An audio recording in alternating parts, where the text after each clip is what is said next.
The night was quiet, the road empty, until her hand slid gently over mine, steady and warm, and she whispered, "Turn here." In that small touch, everything changed. I hadn't planned on giving anyone a ride that night. It was late, the kind of late where the city starts to exhale, and the streets soften into quiet. A thin mist clung to the air, catching the soft orange streetlights and turning them into little glowing orbs. My car idled near the curb outside the community center, engine humming a steady rhythm beneath me. I was just about to pull away when I saw her. She stood a few steps from the entrance, a cream shawl wrapped loosely around her shoulders, dark hair tied back in a way that let a few strands fall freely around her face. There was something unhurried about the way she carried herself, like the night didn't press on her the way it did on everyone else. She caught my eye for only a moment, then looked away politely, as if careful not to assume too much. She had attended the same small gathering I had, an end-of-week get-together, more for routine than excitement. We'd spoken only briefly before, in passing conversations that never lingered long enough to become personal. But in that quiet moment, when everyone else had already gone, there was just her, and me. I rolled down the window slightly. "Heading home?" I asked, my voice sounding steadier than I felt. She turned toward me, a soft smile touching her lips. "Yes. I was just waiting for a ride, but I think they're running late." I glanced at the empty street. There wasn't a soul around. "I can drop you off if you'd like." "It's on my way." She hesitated just long enough to make the moment feel real, not a reflexive yes, but a considered one. Then she nodded. "That's kind of you." "Thank you." She moved with quiet confidence as she opened the passenger door and slid in. The faint scent of jasmine and something warm, cedarwood, maybe, filled the car, blending with the cool night air. She adjusted the shawl neatly on her lap, hands folded for a brief moment before she clicked her seatbelt. For a while, neither of us spoke. The silence wasn't uncomfortable, it settled between us like a soft blanket. The streetlight stretched out ahead, casting a gentle amber glow inside the car. She glanced out the window, eyes tracing the passing houses and empty sidewalks. I focused on the road, but every so often, I caught her reflection in the windshield, calm, thoughtful, like someone lost in a quiet memory. "So," she said finally, her voice low, almost like she didn't want to disturb the atmosphere. "You always drive this late?" I smiled slightly. "Only when I don't feel like going home just yet." She gave a small nod, almost knowingly, as if that answer made sense to her on a level words couldn't fully explain. There was a shared understanding in that moment, subtle but distinct, two people choosing the long way home, for reasons they didn't need to spell out. The road stretched ahead like a secret waiting to unfold, and for the first time in a long time, I wasn't in a rush to get anywhere. We were a few turns away from the main highway when it happened. Up until that moment, the ride had been steady and quiet, the kind of quiet that isn't heavy but has a rhythm of its own. The engine purred beneath us, streetlights washed soft golden streaks across the dashboard, and the faint hum of a song played low on the radio, just enough to fill the spaces between breaths. She sat with her shawl gathered neatly, one hand resting in her lap, the other occasionally brushing a loose strand of hair away from her cheek. I kept my eyes on the road, but every few seconds, my attention wandered, not in the reckless way, but in the way you glance at something that slowly begins to draw you in. Her presence had a gravity to it. Not loud. Not demanding. Just quietly steady. Ahead, a crossroads appeared. Normally, I'd keep straight, that was the quickest route home. But she leaned forward slightly, scanning the streets as if something familiar had just caught her eye. And then, without warning, her hand reached out. It wasn't abrupt. It wasn't hesitant either. It was measured, natural, like she'd done it 100 times before. Her fingers slid gently over mine on the steering wheel, her palm warm against the back of my hand. "Turn here," she said softly. Her voice was low, but it cut through the night like a thread weaving us into the same moment. For a heartbeat, everything slowed. The streetlight ahead flicked from green to yellow, but it felt like time held itself still. Her touch wasn't a fleeting brush, it lingered just long enough for me to feel the soft pressure of her fingers, the faint rise and fall of her pulse beneath her skin. My grip on the wheel tightened, not out of tension, but because every nerve in my hand had suddenly come alive. I guided the car into the turn she indicated, the tires rolling smoothly onto an unfamiliar street. She didn't pull her hand away immediately.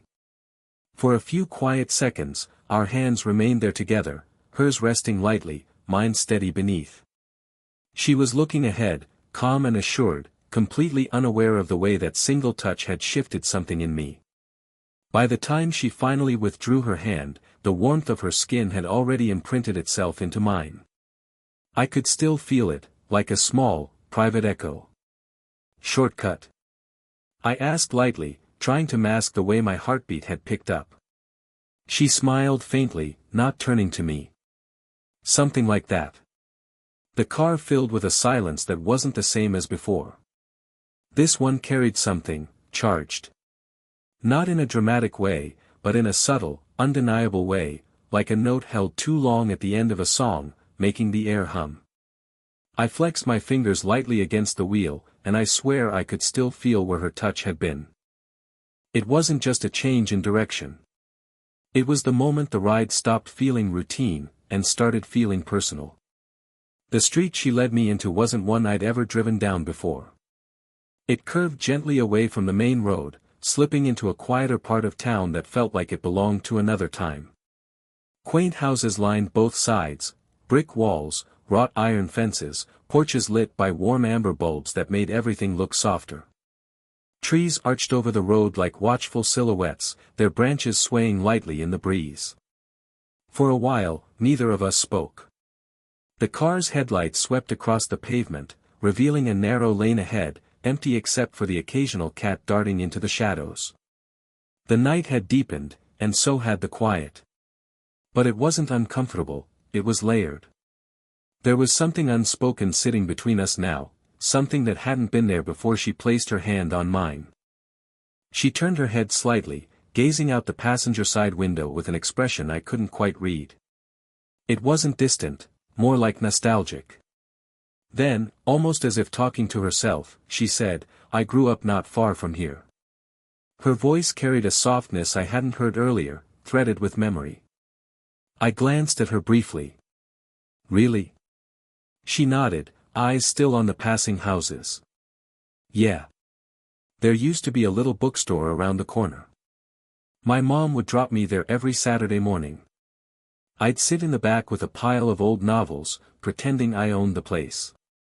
She smiled faintly, the kind of smile that came from deep inside. "It's gone now, of course. Everything changes." I didn't interrupt. I just let her talk, the way you let music fill a space. She shifted slightly in her seat, turning more toward me. The streetlight outside caught the edges of her face, her cheekbone, the faint lines near her eyes, the graceful curve of her jaw. There was something magnetic in the way she spoke, not because her story was extraordinary, but because it was real. She wasn't trying to impress me, she was simply letting me into a part of her world that had been tucked away until now. "When I was your age," she continued with a soft laugh, "I thought I had everything figured out. I had this list of places I'd live, people I'd meet, the kind of woman I wanted to become. And then life, well, it takes you on roads you don't expect."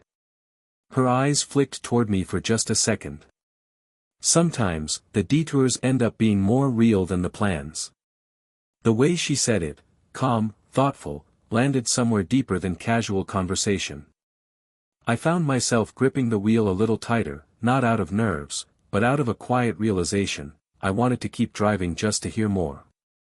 The road narrowed, lined now with tall hedges and warm porch lanterns.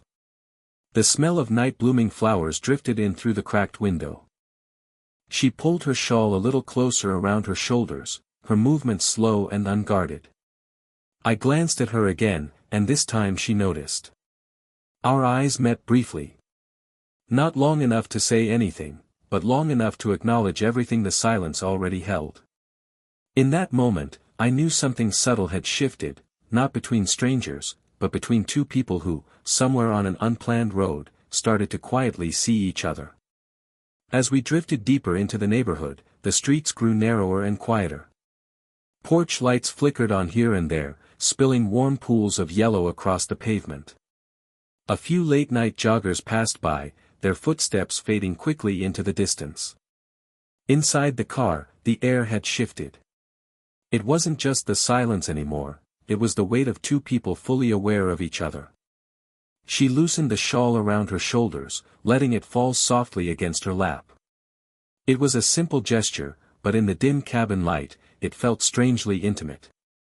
She shifted in her seat, just slightly closer, not enough to be obvious, but close enough that I could feel the warmth radiating from her. The faint scent of her perfume grew stronger in the still air, blending with the quiet hum of the engine. Our conversation had slowed by then, tapering off into gentle pauses. Every word seemed to hang in the air a little longer, as if neither of us wanted to fill the spaces too quickly. It was in those pauses that I noticed her more clearly, the way she occasionally tucked a strand of hair behind her ear, the way her fingers lightly brushed the fabric of her shawl, the way her gaze sometimes drifted toward me when she thought I wasn't looking. A traffic light ahead turned red, casting a soft crimson glow inside the car. We stopped. For a moment, the world outside disappeared. She turned her head slightly, and our eyes met. It wasn't a long stare, just a heartbeat or two, but it carried something unspoken. Her gaze was steady, neither teasing nor guarded. There was a quiet vulnerability in it, like someone letting you glimpse a part of them they usually keep hidden. She broke the moment with a small, almost playful breath. "You know," she said softly, "you drive like someone who doesn't like to rush." I let out a quiet laugh. Maybe I just don't see the point in hurrying through a night like this. Her lips curved into a gentle smile. "Good answer." The light turned green, but neither of us moved immediately. There was no impatient honking, no urgency behind us. Just the two of us suspended in that moment before rolling forward again. As we continued driving, her hand rested on the center console, close to mine. She didn't reach for it, and neither did I, but the closeness was deliberate, like both of us were quietly acknowledging the space we shared without needing to claim it.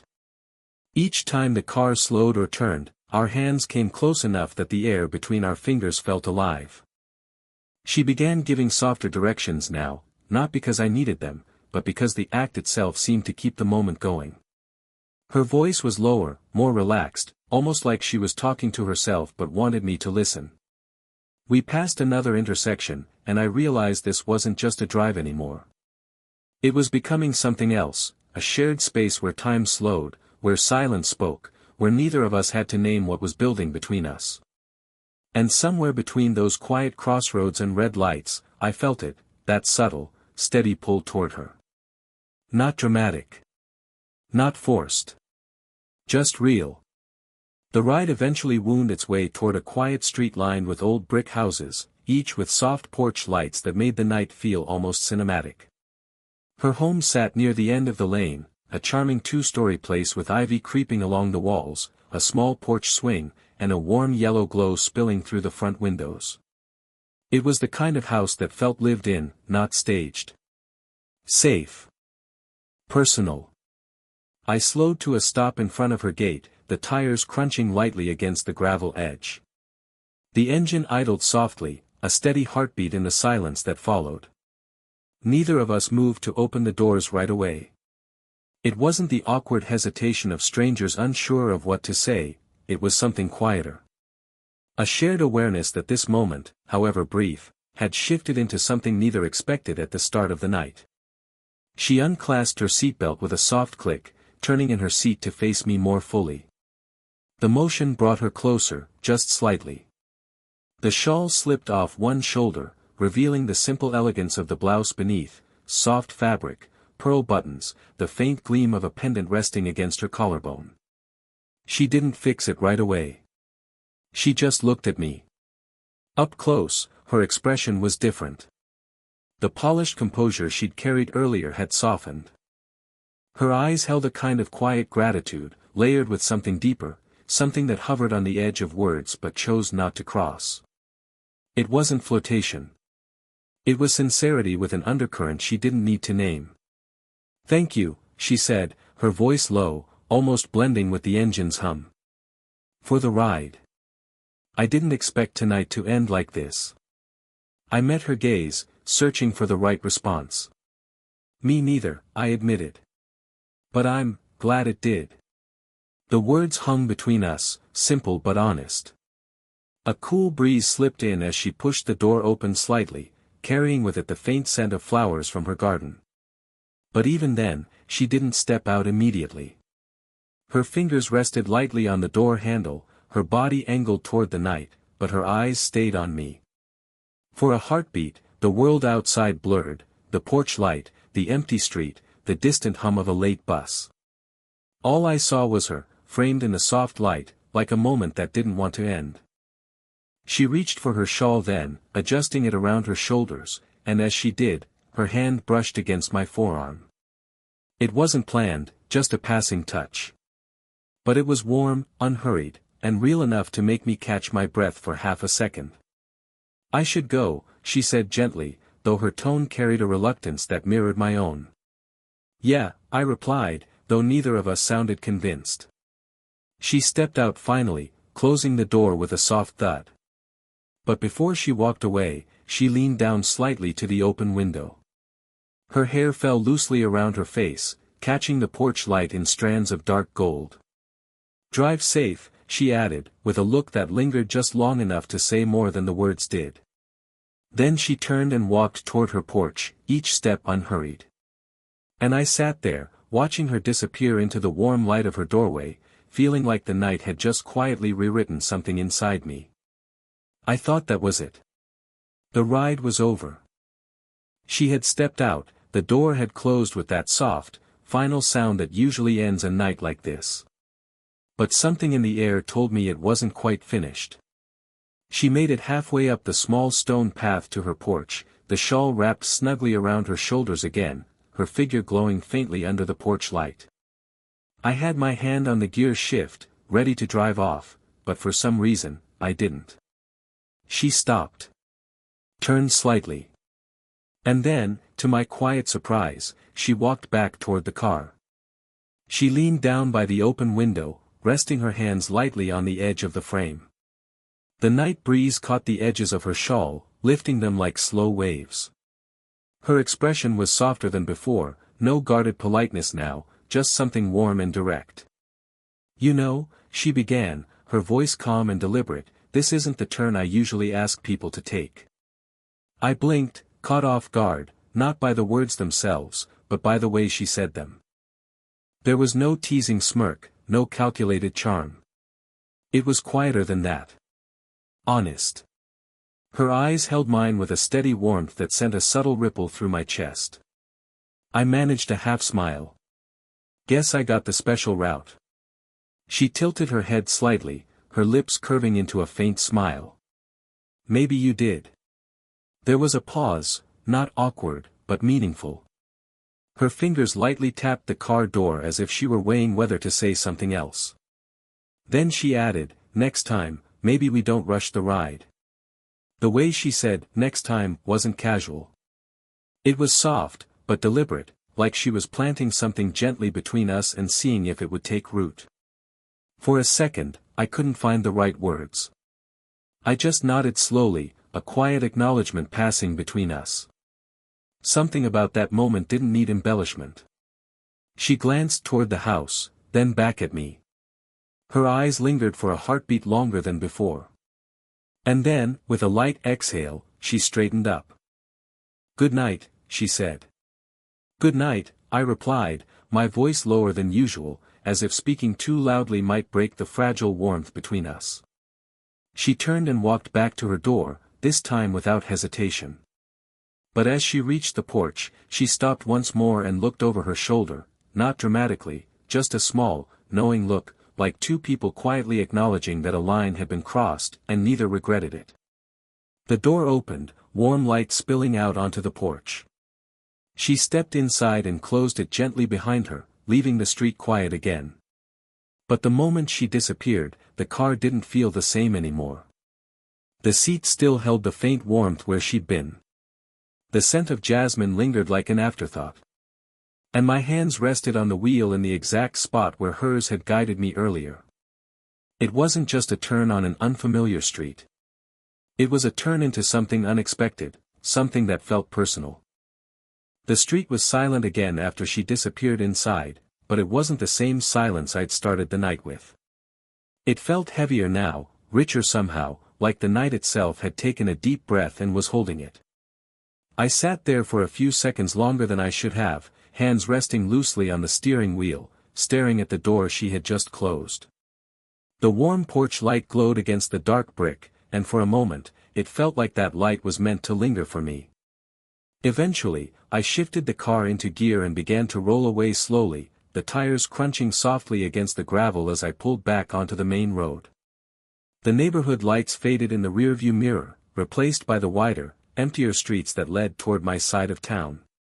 But something inside me hadn't fully left her street. It was as if part of the night had quietly anchored itself there. My fingers brushed the steering wheel absent-mindedly, tracing the exact spot where her hand had rested earlier.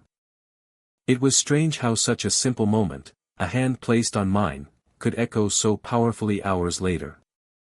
I could still feel it, the warmth of her palm, the steadiness in the way she said, "Turn here," the unspoken trust in that small, quiet gesture. The radio played softly in the background, a song I didn't recognize but didn't turn off either.